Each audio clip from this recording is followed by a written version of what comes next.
Hello and welcome to A-Team Group's Data Management Summit USA Virtual 2021. We'd like to thank our platinum sponsors, OneTrust Data Governance, Solidatus and Luxoft, and our gold sponsors, Alveo, Bureau van Dijk, Didactics, QSIP Global Services, the Derivatives Service Bureau, SmartStream, BigID, ActiveNav, Kinbland and TickSmith. You can connect with your peers on the networking page, and if you have questions for the speakers, please use the panel to the right of the video. Thank you for joining us today, and I hope you enjoyed the summit. Hello everyone, and welcome to day 2 of the A-Team Data Management Summit USA Virtual. My name is Andrew Delaney. I'm Chief Content Officer at A-Team Group, and I'll be your host for at least some of today's session. We hope you enjoyed yesterday's event, and we're excited to be back with you for our second day. Had some great sessions yesterday, plenty of audience participation on the Slido system, so we hope to have more of that again today.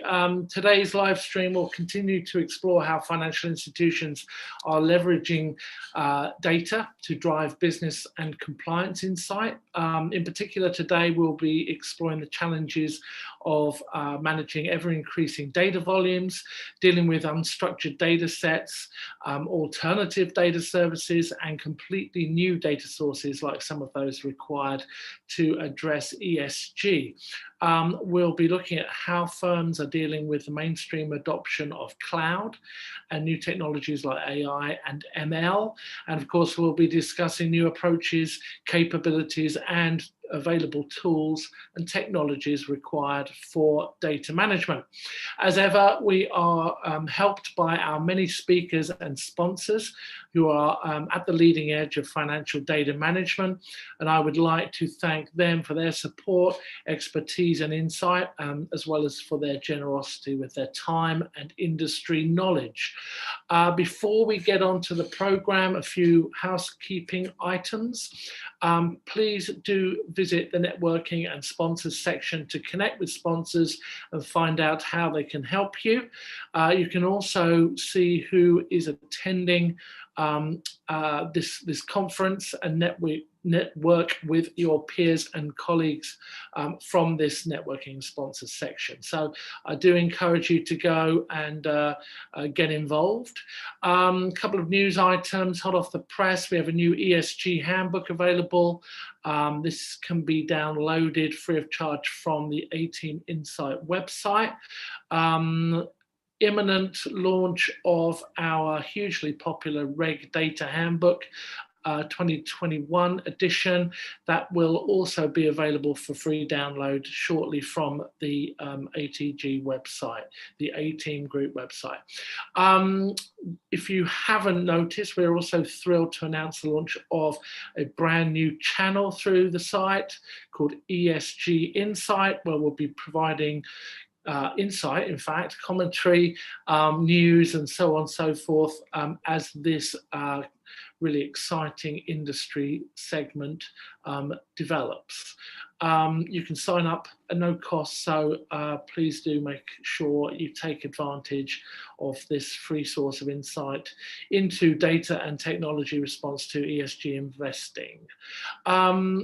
One more item of housekeeping, mentioned Slido just now. We do encourage you to get involved in this session by voting in audience poll questions, which you'll be invited to do so a bit later. And of course, asking questions through the Slido facility should be viewable to you on the right of this screen. So please do pose any questions you have during the session using Slido. Those will come to me or to the moderator of any particular session, and we'll try to get those questions addressed for you. Okay, so I think that's enough from me for now. Let's hear briefly from our platinum sponsor, Dxc Luxoft. In today's technology-driven world, data is at the core of every transformation towards a better future. From the devices that aid our daily life to the cutting-edge solutions that reinvent industries. Unlocking the power of your data can simplify and improve our lives. It feeds the connected, modern home, enables the smart devices, keeping you at your best, drives the innovation that's revolutionizing farming, powers the technologies of virtual workspaces and contactless transactions, inspires the evolution of what we drive and the networks that make it all possible. Dxc Luxoft transforms data into key insights, excelling your business, improving customer experiences, and giving you the agility to innovate. We will show you the limitless possibilities with data at the core. Let's build a better future for you, your customers, and the world. Fabulous. Thanks to Dxc Luxoft for that. And I know they're participating in a later session, so stick around and hear what they've got to say.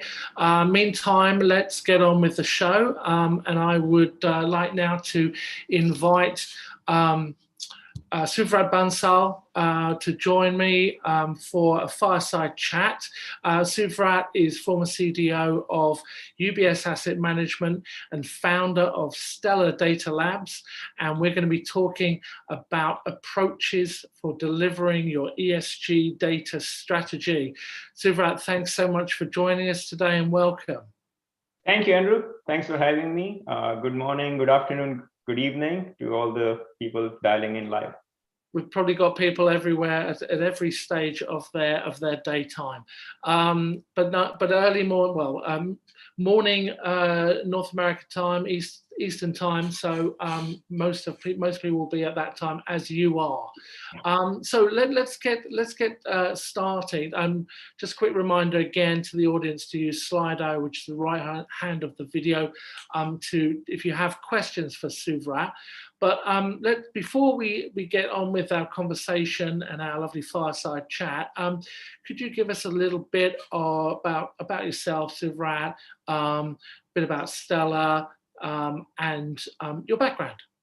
Absolutely, Andrew. So as you already mentioned, currently I'm the founder of Stellar Data Labs, where we are developing a product to make analysis and utilization of internal and external data, specifically for outcomes such as ESG investing much easier than the current capabilities in the market. We will go into some of these challenges which organizations face today, but we also believe that open and compliant data access leads to significant value, monetary and non-monetary, for the organizations. We have seen it firsthand with the growing voices and noises in the organization around getting that capability. But unfortunately, the current capabilities limit that potential, or at least make it harder than it needs to be. Prior to finding Stellar Data Labs, I was the CDO at Asset Management, and my entire professional career has been focused on data. It's a topic which is very close to me, and converting that into value for the organizations. I think one of the things I would say specifically for this topic, why this is of personal interest to me, which goes a long way in why I remain very aligned and always attached to this topic, is, look, I grew up in India, in the state of Rajasthan, which is the largest state by land area in the country, but only has 1% of the country's water resources.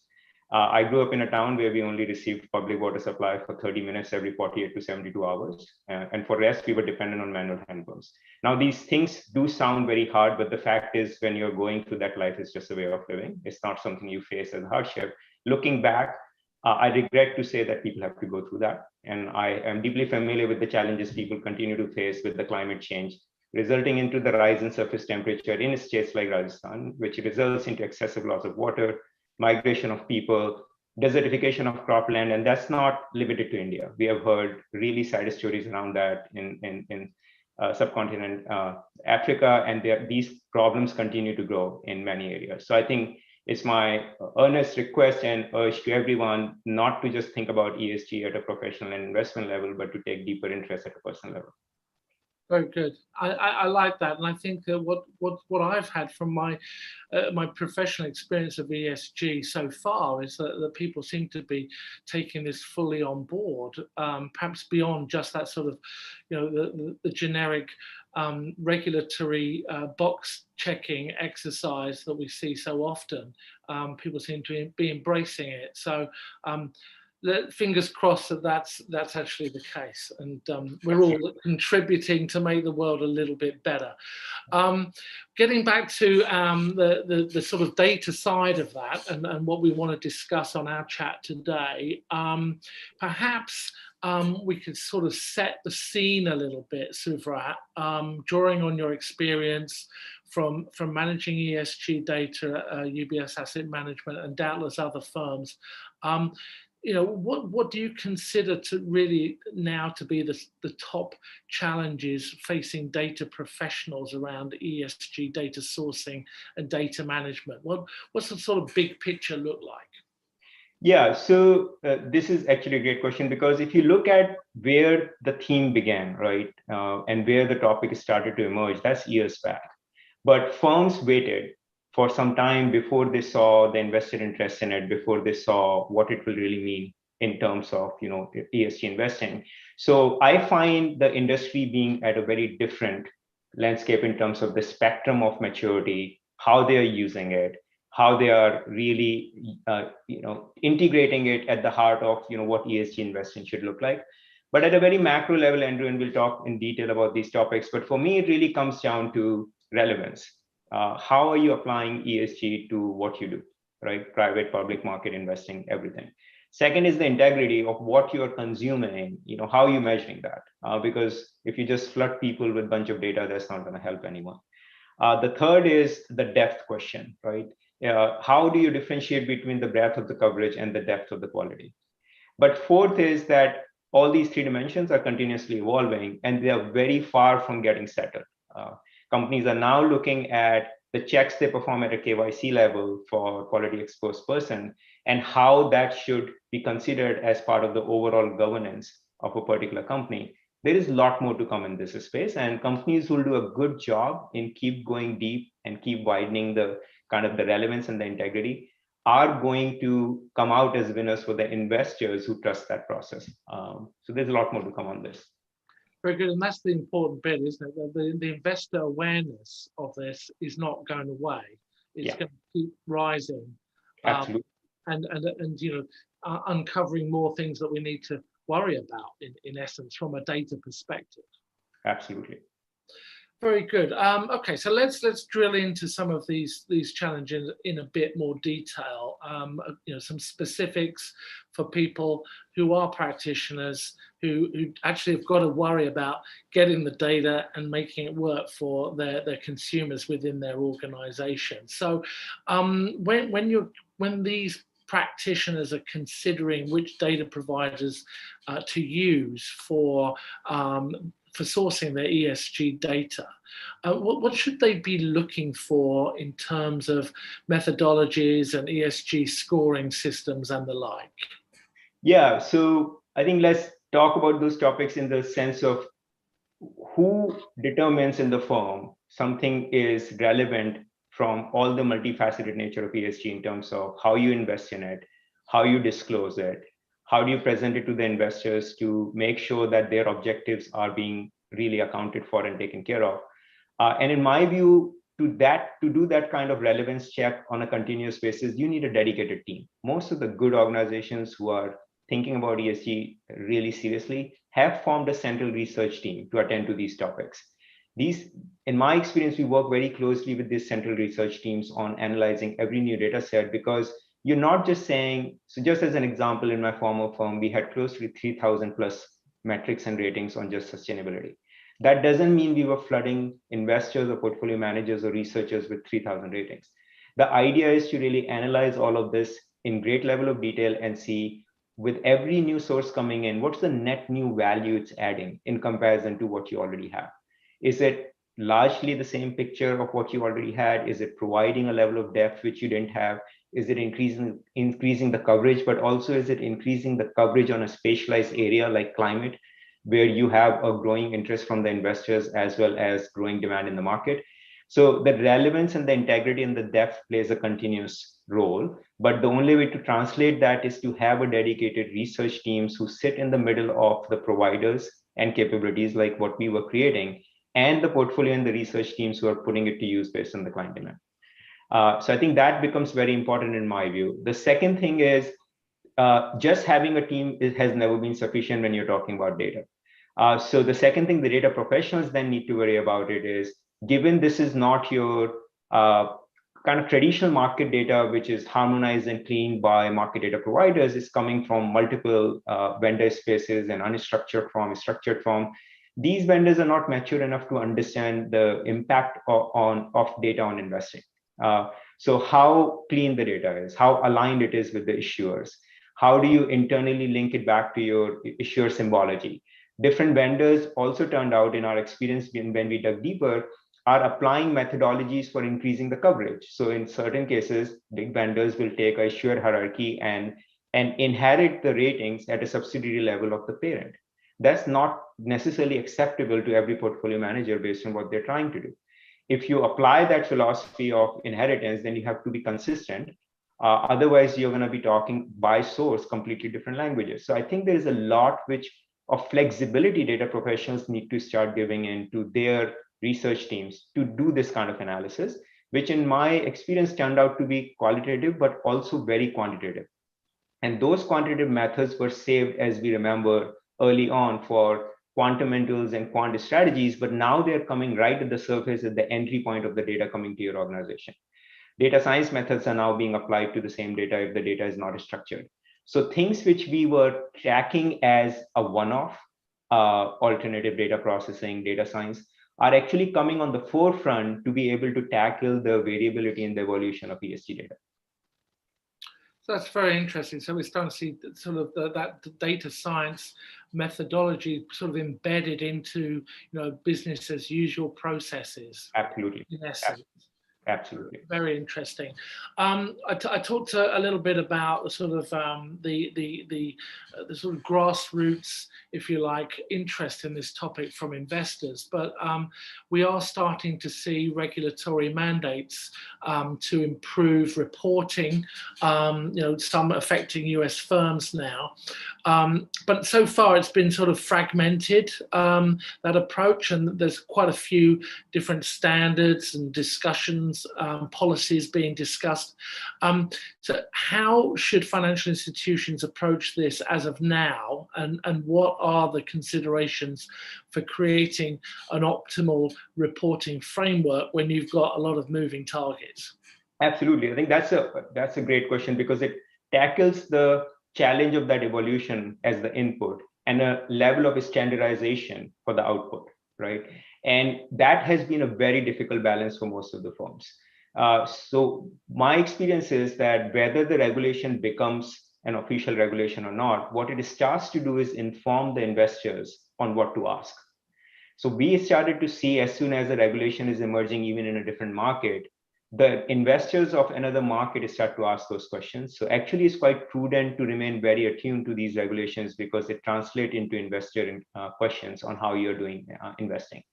The second thing I believe in, because it will still take a lot of time to mature the harmonization and standardization in the rating providers, because they all follow their own methodology right now. And there is a growing topic of discussion on how they should standardize and then how firms should standardize.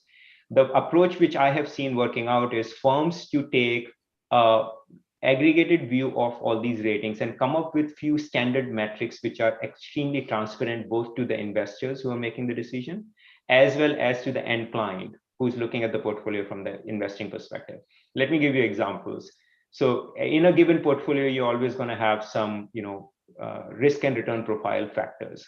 Fundamentally, these were based on quantitative factors, but I have seen good firms now taking ratings from multiple providers and coming up with their own methodology or calculation to define an ESG risk factor, publishing that ESG risk factor at every level, both at a direct level and inherited level, and then explaining that to both the regulators as well as to the clients.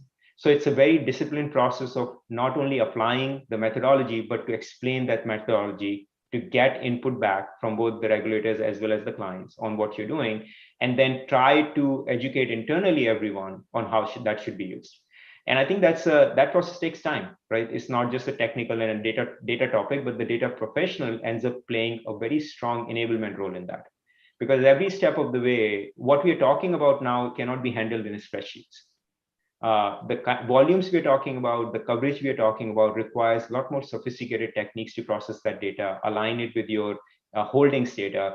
We were consistently producing as part of even RFPs.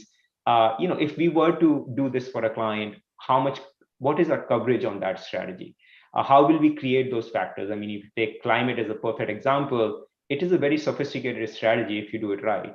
How do you create those factors? How do you publish them on a regular basis? How do you explain them to both from compliance reasons as well as to the clients? These are really good examples of taking something raw and trying to standardize it along with the right transparency for your clients. We'll come to technologies for addressing this in a moment. I've already got a question from the audience on Slido, which I think relates to what you were just saying about metrics and methodologies. So I think you've hit the nail on the head. How can we rationalize different data vendors' metrics and scoring systems, or do we just select one method and go with that? So, people are looking at these issues. Any advice for this practitioner? Yeah, I goes back to, I feel a very healthy partnership between the research teams and the data teams is the only answer. Data teams are not equipped to make that decision based on the variety of considerations we just talked about, right? Regulatory, how you're putting that to use. Are you really overwhelming your portfolio teams, or are they able to understand that and make a quick decision based on that? How are you integrating it with your trade compliance systems, as well as how are you publishing it in your fact sheets and client reporting? It's a much bigger topic, and my advice to that is to continuously work with your internal stakeholders to make them understand how these topics are relevant and why a central kind of capability or coordination is needed on these topics. We were fortunate that in our firm, we had a steering committee represented by the head of sales, head of products, head of compliance, legal, head of investments on a topic like ESG. Monthly basis, we talked about all of these topics, right? How should we think about Article 8, Article 9? How should we publish it? And sometimes we took a much more strict approach to it in comparison to the markets. But that was a result of that open discussion, coordinated by a central team, enabled by us on a continuous basis. Very good. Let's drill into some technology stuff then. Data platforms need flexibility, agility to handle the increasing number of data sources, and this can be very challenging with legacy infrastructures. So my question, I guess, is what are the key considerations from a data technology architecture perspective, and what types of technologies are critical to make a data and analytics platform work for the ESG?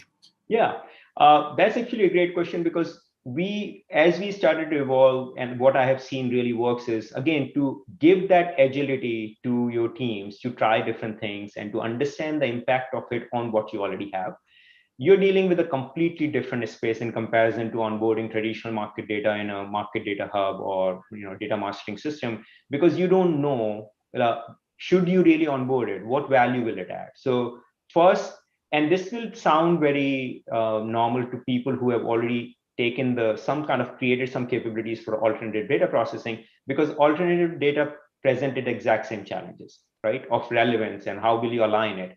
So you need what we call an experiment space, right? And the way we enabled is to leverage the distributed architectures we had created for quantitative and alternative data frameworks, which basically means cloud equivalent computing, which means distributed data architectures, and give those capabilities with the wrapper of ESG, right? Have all the ESG data available, have access to your internal portfolio strategy representation, even if you're not exposing every portfolio. Let researchers have a rich data environment to drive qualitative and quantitative analysis. If you don't do that, you're just delaying it, and you're incurring significant costs upfront to onboard that into a legacy infrastructure, only to realize later on that it's not going to be used. So we became actually more strict about doing those checks collectively with our research teams, and actually having an intellectual discussion with the teams who were asking for it to say, here are the correlations, here is the coverage. Can you explain to us the value of taking this on, right? Even if we incur the expense of both the market data as well as the processing. And that dialogue has been missing historically. People ask for data, someone explains the theoretical value of it, and the teams go about on board.